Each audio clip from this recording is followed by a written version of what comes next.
1871 жылы кең қазақ даласында бір ерекше бала дүниеге келді. Оның аты Мұқан еді. Ол жастайынан қайсар, еңбекқор болып өсті. Ауыл жұмыстан қорықпады, тасты да, бөренені де оңай көтеретін. Ауыл адамдары оның бойындағы ерекше күшті ерте байқады. Өсе келе Мұқан ауылдағы күрестерге қатысып, үлкендерді де жеңе бастады. Бірақ ол ешқашан мақтанған жоқ, әрдайым қарсыласына құрметпен қарады. Ел оның болашағынан үлкен үміт күтті. Арманы оны алыс сапарға жетеледі.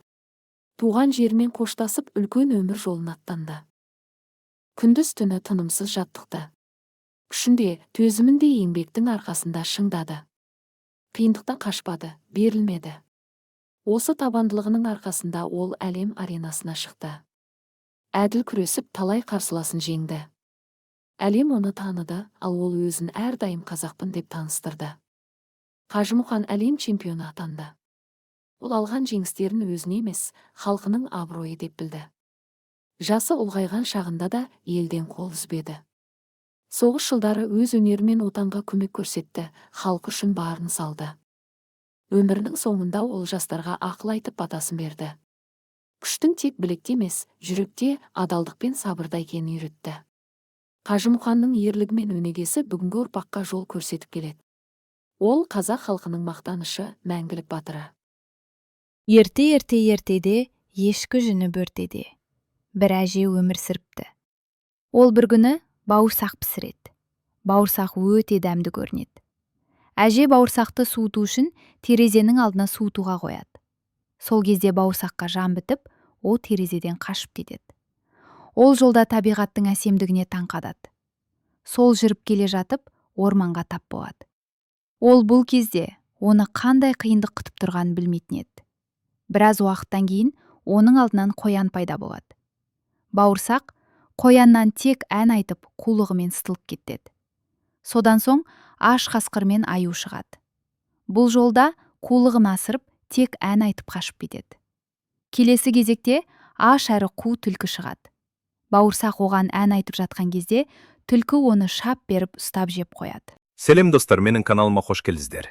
Бүгін біз логикалық сұрақтарға жауап беретін боламыз. Бастамас бұрын арнама тіркеліп, лайк басып коммент жаз. Қазақшаша контентті бірге қолдайық, енді кеттік. Бірінші сұрақ. Бұл суретте қай зат артық? Сенде жауап беруге 3 секундым бар. 1, 2, 3. Дұрыс жауабы әрине көлік, жарайсың досым. Келесі сұрақ. 5 саннан кіші, 8 саннан үлкен сан. Ол қай сан? Сенде жауап беруге 3 секундым бар. 1, 2, 3. Дұрыс жауабы әрине 7 саны. Келесі сұрақ. Келесі қай түс екенін тап. Сенде жауап беруге 3 секундым бар. 1, 2, 3. Егер жауабын тапсан, комментарийға жаз.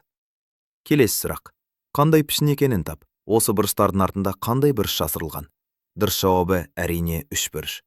Келесі кездескенше сау бол досым.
Мен тіс щеткасымын.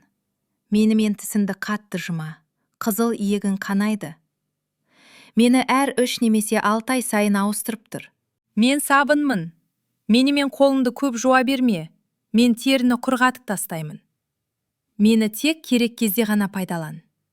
Менімен беттеріңді жұма. Бетінің терісі жаман болып кетеді. Мен компьютермін. Мені көрген кезде көзіңді әр 30 минут сайын демалдырып тұр. сол кезде көздің көру қабілеті бұзылмайды. Және мені көрпе, жастықтың үстіне қойып көрме, мені одан сайын қыздырып тастайсың. Мен телефонмын. Мені жатар алдын мүлдем көрме. Мен түнде саған жаман энергия бөлемін. Сосын сен таң ертең шаршаңқы болып оянасың.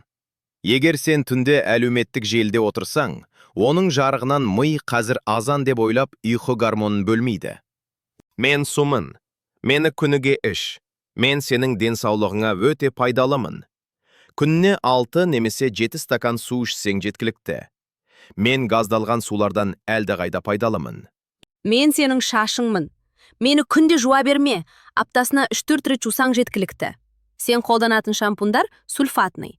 Ол шашты көп үршіту үшін керек. Егер мені күнде жусаң, тез майлаңыш болып кетем.